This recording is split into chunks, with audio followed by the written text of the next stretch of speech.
One wrong move from a playoff driver made the championship fight just a little bit more complicated. Let's talk about it.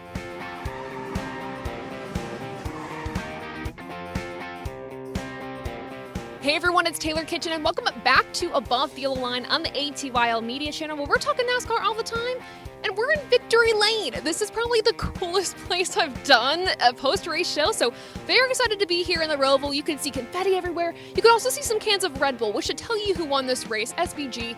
No surprise to most here, getting his 5th consecutive road course win. Absolutely insane from SVG. But I hate to say that wasn't the story of this race, because coming to the line, championship hopes were in the balance, and we saw that on full display coming out of that last chicane. To set the scene, Ross Chastain was looking pretty good on points to beat Joey Logano into the round of 8. But for Ross Chastain, he made a costly pit road error in the race earlier on, basically just overblowing the end of pit road, and so he had to start towards the tail end of the field at the end of that first stage when he made that pit stop going into stage 2. And then the costly error here, he sped on pit road towards the end of the race, had to do a pass-through penalty, and all of those beautiful stage points that he accumulated just didn't matter. He was in a do-or-die situation with Joey Logano, and coming to the line, Ross Chastain was told, you have to pass the 11. It was Ross Chastain versus Denny Hamlin for position, a position that Ross needed to make the round of 8. And what did Ross do? He took Denny Hamlin out in the front stretch chicane, and neither of them were able to cross the line right away. They both spun out, and just driving past both of them as they were spun out was Joey Logano. Joey Logano making that transfer spot, +4 to the good when it was all said and done. We all know Ross and Denny are just great friends at this point. They have a huge history, in all seriousness, of on-track battles. And for Denny Hamlin, he's like, man, I wish I would have known the situation. Therefore, I could have made the best decision for myself in that case. As for Ross Chastain, again, he knew what he was told. He knew that in order to make that transfer spot, he had to pass the 11, the points being even at the line. So for Ross, unfortunately, it ended his championship hopes at the end of the Roval race. As for Joey Logano, though, talking to him after the race as well, he loves the playoffs. Another instance of why he loves the playoffs. If you don't have these elimination rounds, you don't have that crazy moment on the front stretch. You don't have drivers spinning each other out coming to the line. For Joey, also admittedly so, it worked in his favor too. So Joey Logano, yet again, moving on to the round of 8. And this is dangerous for his competitors. We all know Joey Logano when the track's in the round of 8. Vegas, Talladega, Martinsville. They're tracks he's really good at. They're tracks that all of Penske is really good at. And we know that last year when Joey Logano won Vegas, it set up his team perfectly to have 2 races to prepare for Phoenix, and we all know how that worked out.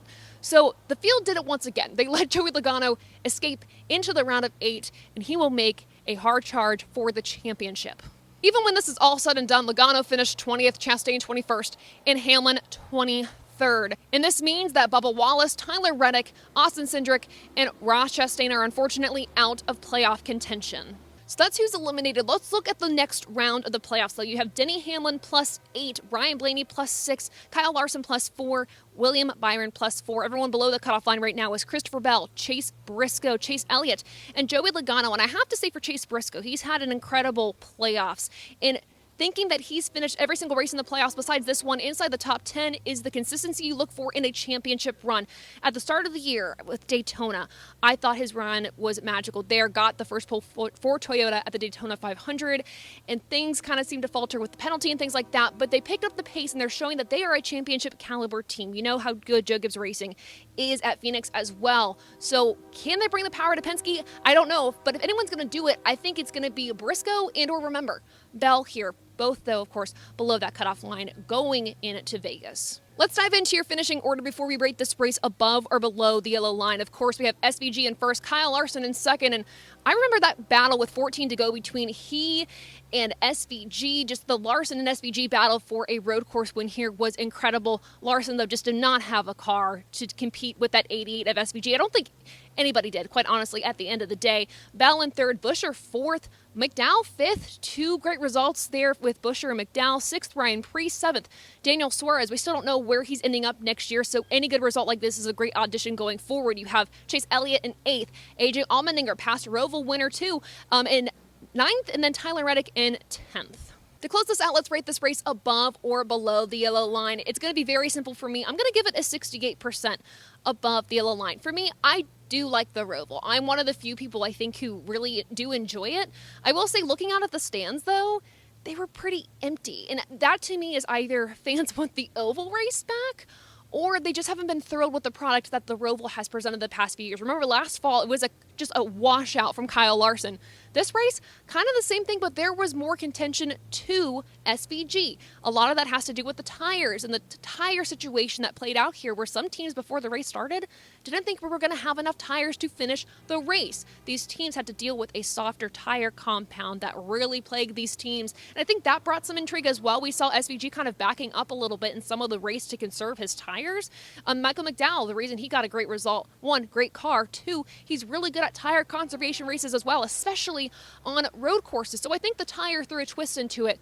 But my thing is, do the fans want to continue seeing the Roval? And I don't know. But I thought at least the product was decent enough. I thought the race was fun. Of course, it being in the playoffs adds the chaos that this track desperately needs. So a 68% above the yellow line.